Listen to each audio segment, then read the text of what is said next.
It was fast. It was. Look, I apologize. I do get really into these things. There's nothing to apologize Look, for. I'm sorry, man. Texas, you guys have never seen me do stuff like this. I get really wrapped up in these things. This is why I do it. I'm interactive. I'm engaging. It's like a book, one of those 3D books when you flip the pages and the pictures come up like 3D style. That's what I am, you know? Anyways, I'm sorry. Steve, the living 3D picture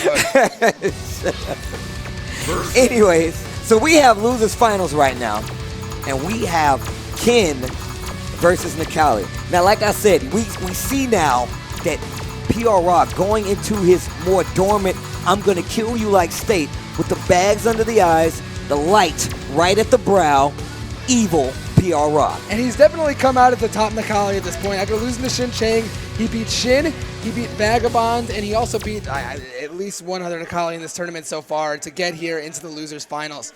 What we've seen so far with Dark Jiewa is that I'm not sure he has actually played versus any Nikali. Or no, he beat Shin Chang actually in winter semifinals.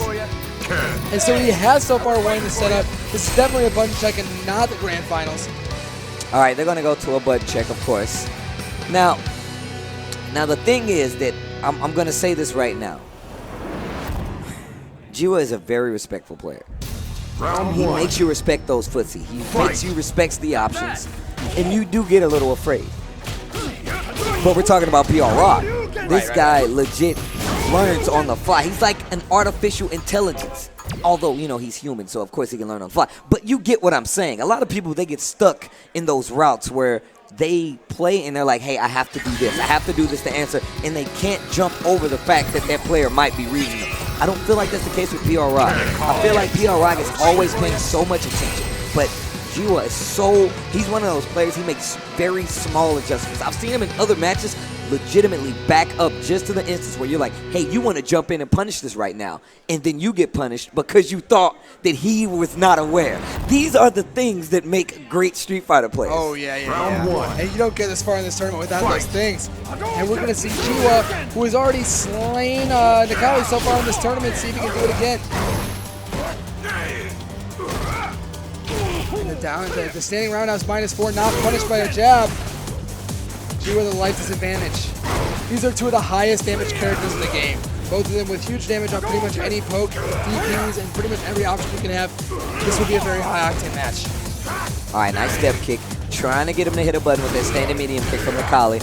Look at him. He's not really budging, not giving up too much space, but he wants Jiewa to run into something. Jiewa with the quick cross under. He's never really committed too hard in this situation. One jab, backs off. He knows that PR Rock is not afraid to DP, and he's not going to take the risk there. The meaty's in heavy kick picture.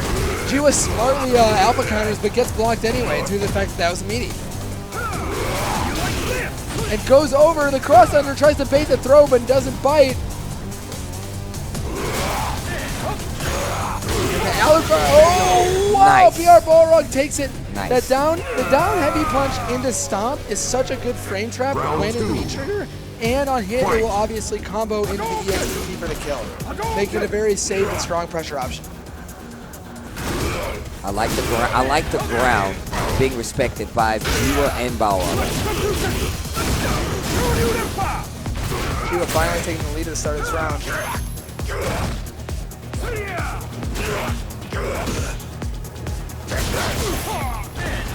DP here, PR Rock has made this back into his round. And notably, he's fully stocked on both meters, goes into the V trigger. He's now the strongest character in the game. But dashing into these down strong buffers from Jiewa. Jiewa is just holding his ground. Oh, nice. Nice back up there. Tried to bait out the DP. Nice confirming the V trigger. Lots of damage. That's going to kill. One round apiece. And what you saw Jiewa do there is he wasn't afraid to eat a couple throws in order just to hold his ground. His down strong buffered into fireball and his down strong buffered into V-trigger got him enough damage to close out the round that he already had the life advantage. Kali's overhead so strong. We're seeing people throw it out earlier and earlier. Not just to stun, not just to kill, but just to gain extra ticks of damage and put the opponent on tilt. Oh, nice reaction to the fireball. Nice lead right now. PR Balrog with a nice lead, walks up. Stand short, meaty so plus. Gets the DP. And this is going to be plus because it doesn't bite. And the crush is going to take it. And both these characters, because of the fact that they have such good anti-air options, because of the fact that they have nice, safe, and low recovery ground pokes, once they get the life lead, they're able to sit there and either react to a dash with their down strong or react to a jump in with their stand jab or DP. And it's so hard to crack that. You have to do it so slowly if they're only going to commit to low risk options that it becomes such a marathon that's almost impossible to win. That's 100% true. You have to remember, there's a lot of characters in this game that make you afraid of one of the other options. They make you afraid of the low options. You got characters like Jiewa, you got characters like Ken, you got characters like Nikali that make you so afraid of that low option that you're thinking about it so much that you get opened up over here. So those are things that play a major part in making up these matchups. Now the one time you can jump on Balrog is when he does a size mode there, and Jiewa found just that opportunity this time. Nice push, gets back to the middle of the screen, or attempts to anyway.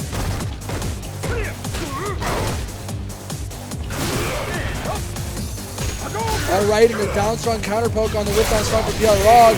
Very nice. What we saw there was the V trigger not in a buffer situation moving in neutral. What this lets him do is assess what's going on in the screen during the screen phase and react accordingly. If you V trigger and they're jumping, well, anti-air. If they're on the ground, poke. Oh wow, dive kick goes right over the throw.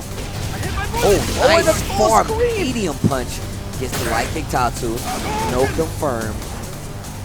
Nikali still with the light kick. Balrog just about to be on super. He's going to make it really dangerous in a second. He's going to be able to throw a fireball. Juggles too low for anything, and this will be the first round for Balrog. Now, I felt like he could have just went into charge. I don't know if he had it in that. He could have just gone into charge, but he probably didn't have it. But better safe than sorry. Well, actually, something interesting here. Once Nikali's in V-trigger, he doesn't need charge to cancel into his V-trigger rush punch. See, I forgot he was in charge, so there we go. And Balrog here, very contested with some fireballs. But Jiewa takes that opportunity after the neutral jump to dash and go for a low forward. The shimmy doesn't bite and gets the perfect punish that is indeed punishable on block. And the crush counter will be so huge here. Jiewa's going to be in stun range after one more hit, and this is going to be it. Oh, doesn't EX is in the meter. And the block, this is punishable. Yes, even Ken is to V-trigger his DP there, it's still minus an XP. And game to Mr. Balrog. And it's got to be tough for Jiewa. He was in winners finals of the tournament. He's sitting there, he's in guaranteed third place, in a great spot to win the tournament. He lost 3 straight to Julio, and now he's lost 2 straight to Balrog. You've got to be thinking whether or not he's on tilt at this point and whether he can rebound. Well, you got to remember, when you get this high up in the bracket, you're playing back-to-back matches at this point. So you have to be mentally prepared as well as, skill prepared for whatever matches may come. And we're at the top. This is Julio and Balrog we're talking about. On the back to the wall Balrog. That means he knows he has to win. Right, and yeah, as we said, conversely, Balrog is using these back-to-back matches as momentum and practice to play perfectly.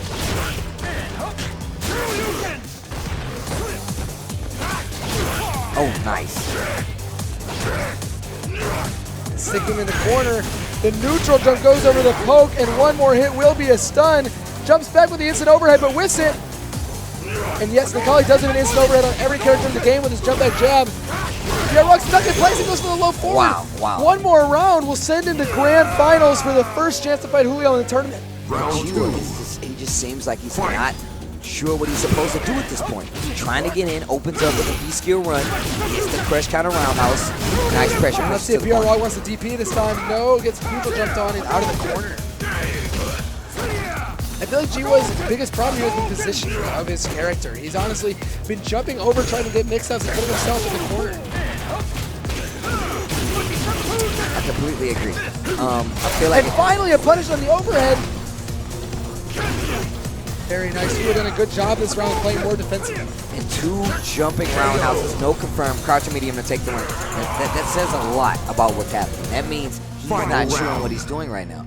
He needs maybe to take a breather if he gets a chance. If he gets the next round, I'm suggesting a breather at the character select screen. That's all I'm saying.